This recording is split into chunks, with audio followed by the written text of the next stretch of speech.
निवडणूक पार्श्वभूमीवर मिरजमध्ये पोलिसांची मोठी कारवाई.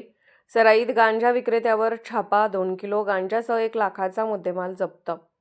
जिल्हा परिषद व पंचायत समिती निवडणुकांच्या पार्श्वभूमीवर सांगली जिल्हा पोलीस दलाने अंमली पदार्थाविरोधात कारवाईचा धडाका सुरूच ठेवला असून मिरज शहरातील महात्मा गांधी चौक पोलीस ठाण्याच्या पथकाने गांजा विक्री करणाऱ्या एका सराईत संशयितावर छापा टाकत मोठी कारवाई केली आहे.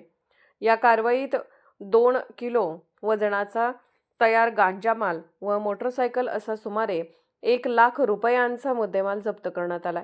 दिनांक 29 जानेवारी 2026 रोजी रात्री 11 वाजता मिरज येथील डॉ. बाबासाहेब आंबेडकर उद्यानाच्या पाठीमागील बाजूच्या बोळात ही कारवाई करण्यात आली. या प्रकरणी नवाज सलीम मकानदार वय 32 राहणार प्रताप कॉलनी रॉकेल डेपो झोपडपट्टी मिरज यास ताब्यात घेण्यात आला आहे.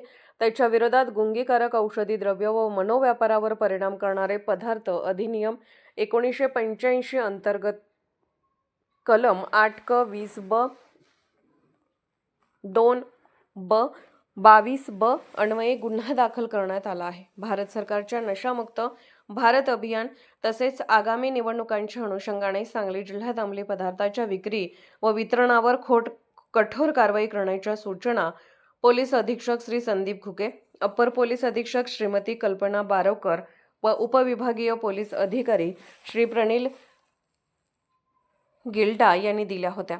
त्या अनुषंगाने सहाय्यक पोलीस निरीक्षक संदीप शिंदे, प्रभारी महात्मा गांधी पोलीस ठाणे मिरज यांच्या मार्गदर्शनाखाली ही कारवाई यशस्वीरित्या पार पाडण्यात आली. गोपनीय माहितीच्या आधारे डीबी पथकाने सापळा रचून संशयितास शिताफीने ताब्यात घेतले. तपासादरम्यान तो मिरज परिसरात गांजाची किरकोळ विक्री करत असल्याचे निष्पन्न झाले आहे. सदर आरोपीस न्यायालयात हजर केले असता दिनांक 2 फेब्रुवारी 2026 पर्यंत पोलीस कोठडी मंजूर करण्यात आली आहे. पुढील तपास पोलीस उपनिरीक्षक संदीप गुरव करीत आहेत. महात्मा गांधी चौक पोलीस ठाण्याकडून अंमली पदार्थ व नशायुक्त पदार्थाच्या अवैध व्यवसायाविरोधात सातत्यपूर्ण व प्रभावी कारवाई सुरू असून नागरिकांनी अशा प्रकारची माहिती पोलीस प्रशासनास देण्याचे आवाहन करण्यात आले आहे. पोलीस ऑफ इंडिया न्यूज चॅनलला लाईक करा, शेअर करा आणि सबस्क्राईब करा.